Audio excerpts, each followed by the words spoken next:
প্রিয় শিক্ষার্থী, আসসালামু আলাইকুম। আশা করি সকলেই ভালো আছো। আমিও ভালো আছি। করোনা এই মহামারী এই সময় সারা বিশ্বে তথা বাংলাদেশে সকল স্টুডেন্টদের জন্য, ছাত্রছাত্রীদের জন্য অনলাইন ভিত্তিক এই পাঠদানের সুব্যবস্থা করা হয়েছে। তোমরা ঘরে বসে থেকে পাঠদান নাও এবং পড়াশোনার জন্য কোনো প্রকার ক্ষতি না হয়, সেই লক্ষ্যে আজ আমি তোমাদের সামনে উপস্থিত হয়েছি। আজকের বিষয় ফিনান্স ও ব্যাংকিং, প্রথম অধ্যায়, নবম দশম শ্রেণীর শিক্ষার্থীদের জন্য। তো প্রথম অধ্যায়ে আমরা যে আলোচনাগুলো করব, তো আমরা প্রত্যেকটা বিষয়ের প্রথম অধ্যায় থেকে শুরু করি। প্রত্যেকটা অধ্যায় গুরুত্বপূর্ণ। প্রত্যেকটা অধ্যায় সম্পর্কে যদি আমরা বিস্তারিত আলোচনা না করি, না জানি, তাহলে আমরা বিষয়ভিত্তিক পড়াশোনা বুঝতে অসুবিধা হবে। তাই তোমাদের সুবিধার্থে প্রথম অধ্যায় থেকে শুরু করতেছি। আজকে প্রথম অধ্যায় হচ্ছে অর্থায়ন ও ব্যবসায়িক অর্থায়ন। তো অর্থায়নটা কি আসলে, এই সম্পর্কে একটু ধারণা নিই আমরা। অর্থায়নটা হচ্ছে অর্থ বা তহবিল, টাকা পয়সা। ব্যবসা বাণিজ্য করতে গেলে অর্থ বা টাকা পয়সার প্রয়োজন। অর্থায়ন তহবিল ব্যবস্থাপনা নিয়ে কাজ করি। অর্থাৎ একটা ব্যবসা বাণিজ্য চালাইতে গেলে অর্থায়নের কিছু প্রয়োজন হয়। আর এই অর্থায়নটাকে আমরা তহবিল হিসেবে গণ্য করি। অর্থায়নের যেসব পরিকল্পনা প্রণয়ন ও বাস্তবায়ন করে, এগুলোর মাঝখান থেকে মূলত মূল কয়েকটা আলোচনা আমি করি। এক, কোন উৎস থেকে তহবিল সংগ্রহ করা, মানে কোন উৎস থেকে তহবিল সংগ্রহ করা, কোন উৎস, কোন উৎস হতে তহবিল সংগ্রহ করা হবে। 2 নাম্বার, কি পরিমাণ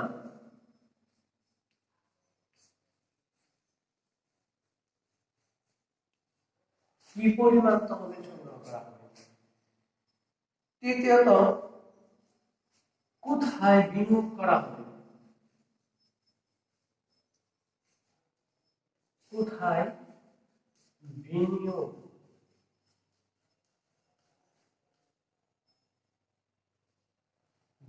করা হবে। চতুর্থত, কিভাবে বিনিয়োগ করা হবে,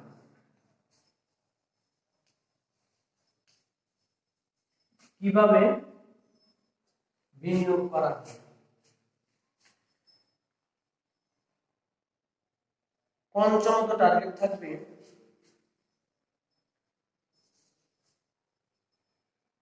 কিভাবে সর্বোচ্চ মুনাফা অর্জন করা হবে। তাহলে এই যে কাজগুলো আমরা যদি সঠিকভাবে না করতে পারি, তাহলে আমাদের ব্যবসা বাণিজ্য মুনাফা অর্জন করা একেবারেই সম্ভব নয়। তো আমরা কোন কোন উৎস হতে তহবিল সংগ্রহ করব, এই আলোচনাটা প্রথমেই একটু করে নিই। 1 নম্বর, যেমন তোমার বাড়িতে জমি আছে, বা তোমার 2-3টা গরু আছে, তোমার বাবা মার কাছ থেকে, ভাই বোনের কাছ থেকে, চাচা চাচির কাছ থেকে, যে কোনো উৎস হতে তুমি কি করতে পারবে, তহবিল সংগ্রহ করতে পারবে। তহবিল সংগ্রহ করা অর্থায়ন বলা হয়, আবার তহবিল ব্যবহার করাকেও অর্থায়ন বলা হয়। এক নম্বর আলোচনা হচ্ছে তহবিল সংগ্রহ করা।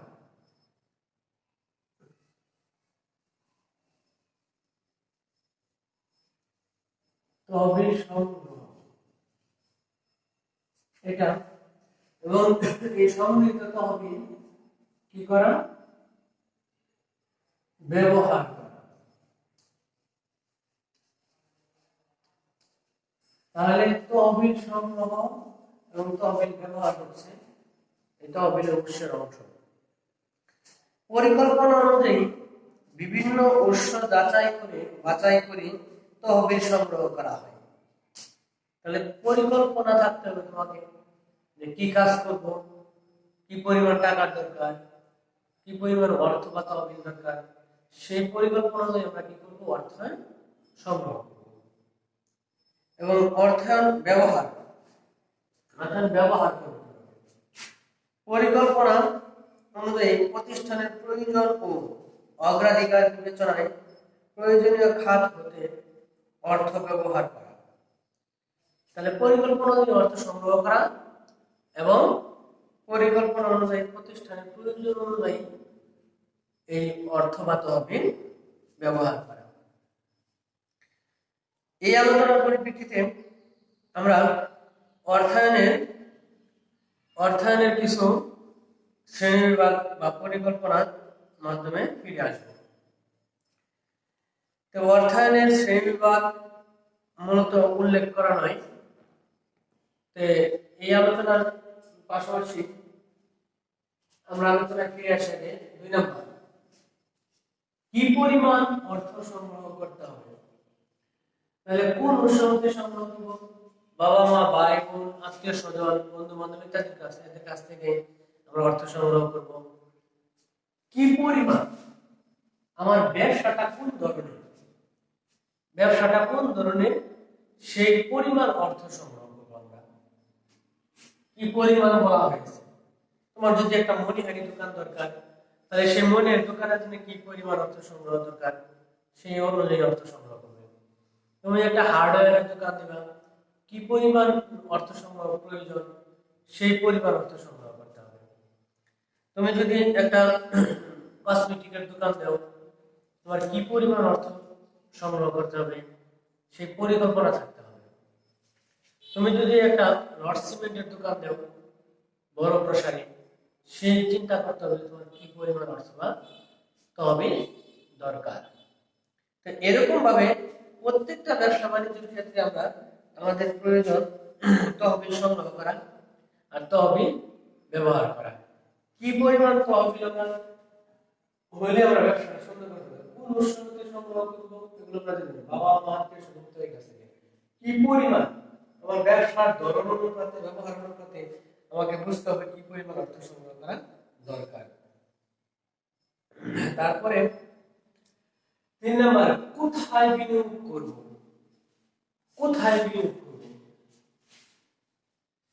ব্যবসা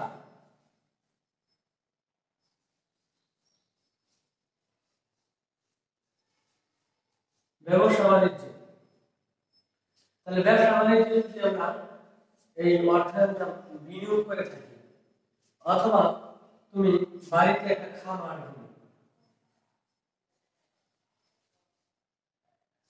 ব্যবস্থা, অথবা তুমি বাড়িতে 10টা গরু কিনলা, 5টা ছাগল কিনলা, এটা একটা খামার ব্যবস্থা। এই জাতীয় ব্যবসা বাণিজ্যের ক্ষেত্রে তুমি যদি অর্থায়ন বিনিয়োগ করো, তাহলে তুমি বুঝতে পারবে যে কোন উৎস হতে সংগ্রহ করবা, কি পরিমাণ সংগ্রহ করবা, আর এই পরিমাণ অর্থটা আমরা কি করতে হবে, কোথায় বিনিয়োগ করবো ব্যবসা বাণিজ্যে। কেউ তো টাকা পয়সা নিয়ে মানে অপ্রাসঙ্গিক খাতে ব্যবহার করে না, ব্যবসা বাণিজ্য করে। আবার বলতে গেলে বর্তমান তথা যে পরিস্থিতি, এই পরিস্থিতি টাকা পয়সা দিয়ে মানুষ কাজের চেয়ে অকাজে বেশি করে। কিন্তু আমরা ফিনান্স এবং অর্থনৈতিক দিক থেকে আলোচনা করব যে অর্থটাকে আমরা কোন উৎস হতে সংগ্রহ করব, কি পরিমাণ সংগ্রহ করব এবং কোথায় বিনিয়োগ করব। তাহলে টাকা পয়সা সংগ্রহ করলাম, পরিমাণটাও বুঝে নিলাম এবং কোথায় বিনিয়োগ করব, ব্যবসা বাণিজ্যে, খামার পরিচালনা ইত্যাদি কাজে আমরা কি করব, ব্যবহার করব। আবার এই ক্ষেত্রে খামারের পরিবর্তে তুমি যদি মৎস্য চাষ করো, এটাও একটা ব্যবসা বাণিজ্য। মনিহারির দোকান, বিভিন্ন রকমের হার্ডওয়্যারের দোকান, কসমেটিকের দোকান, তারপর তোমার যে অন্যান্য ব্যবসা প্রতিষ্ঠান রয়েছে, ঠিক আছে। তুমি যদি একটা গাড়ি কিনো, অটো রিক্সা কিনো, সিএনজি কিনো, এটা একটা তোমার ব্যবসা। এটা একটা তোমার চিন্তা করতে হবে, এই সিএনজি ব্যবসা করতে গেলে বা কিনতে গেলে তোমার কি পরিমাণ টাকার দরকার, কোথা থেকে সংগ্রহ করবে, কোথায় বিনিয়োগ করবে, সিএনজি ক্রয় করবে এবং বিভিন্ন রকমের সমস্যার সম্মুখীন হতে পারো, এই কাজের জন্য ব্যবহার করবে। তারপরে 4 নম্বর হচ্ছে কিভাবে বিনিয়োগ করবে। এখন তোমার সিএনজি কেনার জন্য 5 লক্ষ টাকা দরকার।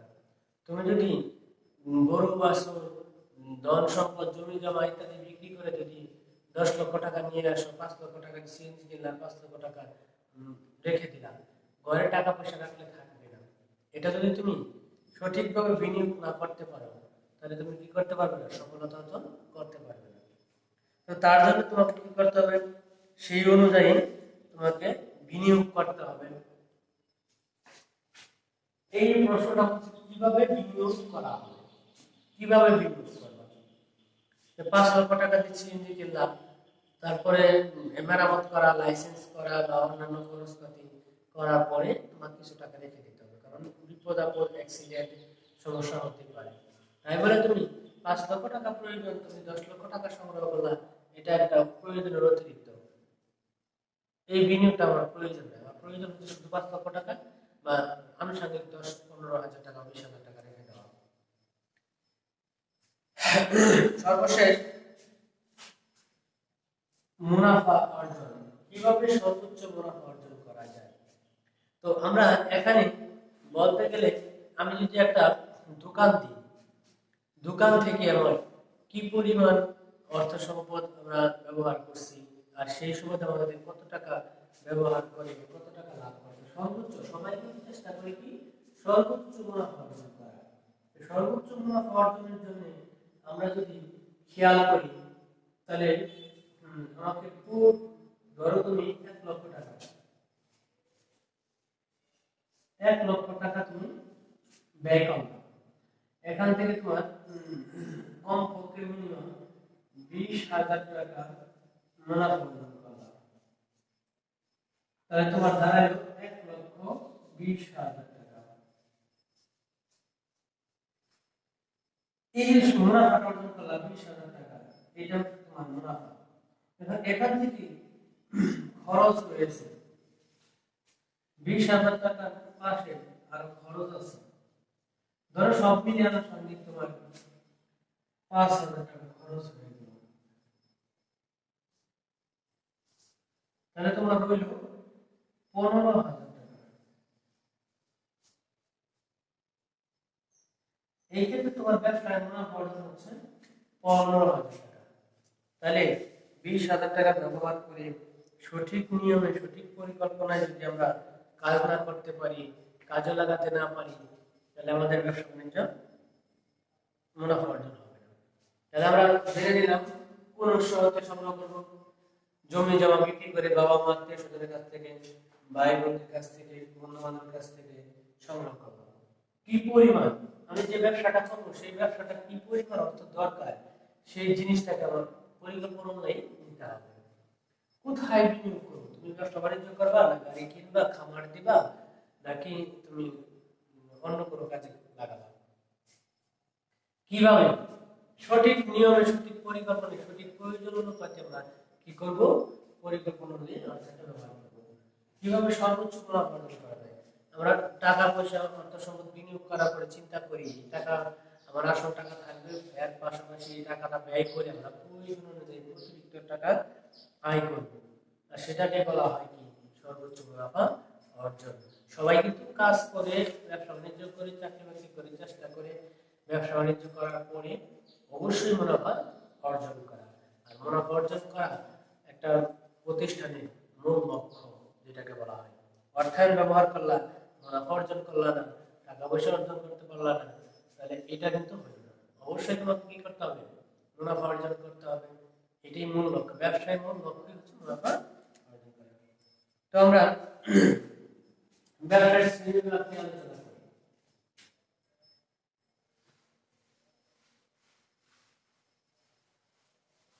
ব্যবসায় শ্রেণীবিভাগ এখানে নির্দিষ্ট করে বলা নাই ব্যবসায় শ্রেণীবিভাগটা কত।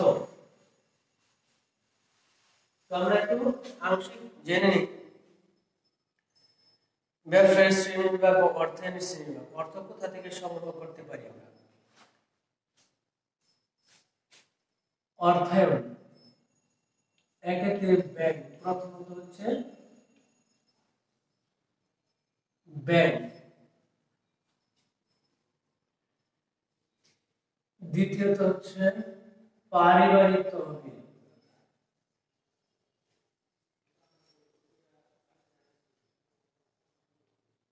পারিবারিক। 3 নাম্বার হচ্ছে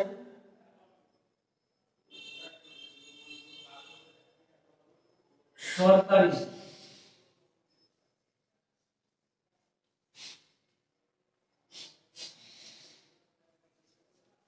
4 নাম্বার আন্তর্জাতিক,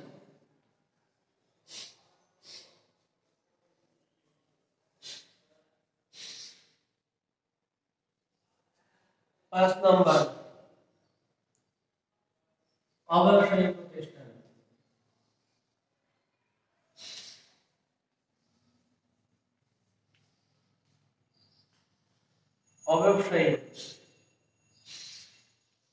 6 নাম্বার ব্যবসায়ী,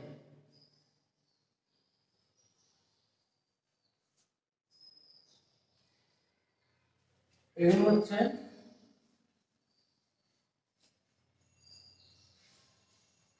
শ্রেণীবিভাগ।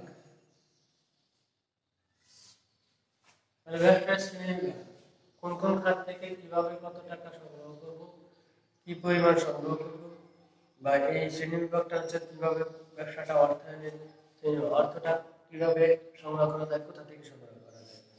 তাহলে ব্যাংক হতে সংগ্রহ করতে পারি, পারিবারিক অর্থায়ন থেকে সংগ্রহ করতে পারি, সরকারি তহবিল থেকে সংগ্রহ করতে পারি, আন্তর্জাতিক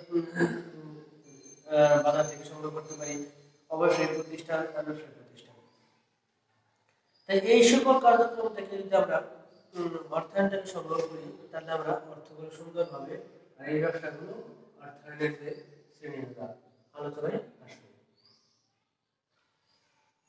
তারপরে এই অধ্যায়ে কিছু গুরুত্বপূর্ণ আলোচনা রয়েছে। কার্যাবলী, কার্যাবলী, কার্যাবলী,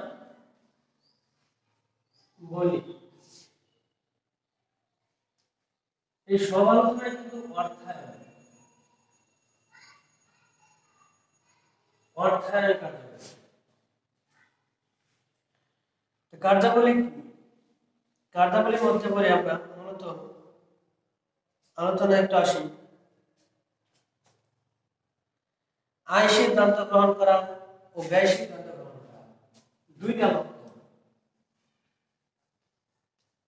আয় সিদ্ধান্ত, আয় সিদ্ধান্ত এবং ব্যয় সিদ্ধান্ত, 1 2। তাহলে অর্থায়নের মূল কার্যক্রম, মূল আলোচনা হচ্ছে আয় করা এবং ব্যয় করা। আর্থিক কার্যাবলী এই আয় এবং ব্যয় যদি সঠিকভাবে না করা হয়, তাহলে আমাদের কি কাজ করা সম্ভব হবে না? মুনাফা অর্জন। এই দুইটা কাজের ফলে এই কাজটা সম্পন্ন করা হয়। তাহলে অর্থায়ন সংগ্রহ করা, অর্থায়ন ব্যবহার করা, এই সব কিছু কাজের মূল লক্ষ্য হচ্ছে একটা সঠিক উৎস হতে ব্যবসা বাণিজ্য লক্ষ্যে, পরিকল্পনার লক্ষ্যে কার্যক্রম সম্পন্ন করা এবং তদনুযায়ী সুন্দর ব্যবহার করা, আয় করা, ব্যয় করা এবং সর্বশেষ তোমার লক্ষ্য হচ্ছে কি মুনাফা অর্জন করা। তো আশা করি তোমরা এই অধ্যায়ের এই আলোচনায় সুন্দরভাবে সঠিকভাবে পর্যালোচনা করতে পারছি এবং তোমরা বুঝতে পারছো তোমাদের বোধগম্যতা হয়েছে। তো সেই লক্ষ্যে আমি চেষ্টা করব তোমরা এই বিষয়গুলো সঠিকভাবে বাসায় বসে বসে খেয়াল করে দেখবে। পাশাপাশি বোর্ড বই সংগ্রহ আছে, তোমাদের কাছে দেওয়া আছে, বোর্ড বইগুলো খুলবে, খুলে ওই অধ্যায়ের আলোচনাগুলো একটু ভালোভাবে দেখবে। দেখার পরে তুমি সঠিকভাবে আলোচনাগুলো শুনবে এবং বইয়ের সাথে মিলিয়ে দেখবে। যদি বুঝতে অসুবিধা হয় পরবর্তী সময় আমাদেরকে জানাবে। তো আমি আশা করি যে তোমরা অবশ্যই বুঝতে পারছো। এই আশাবাদ ব্যক্ত করে আজকের মতন এখানেই সমাপ্তি। তো ঘরে থাকো, সুস্থ থাকো, সকলের সুস্বাস্থ্য কামনা করি।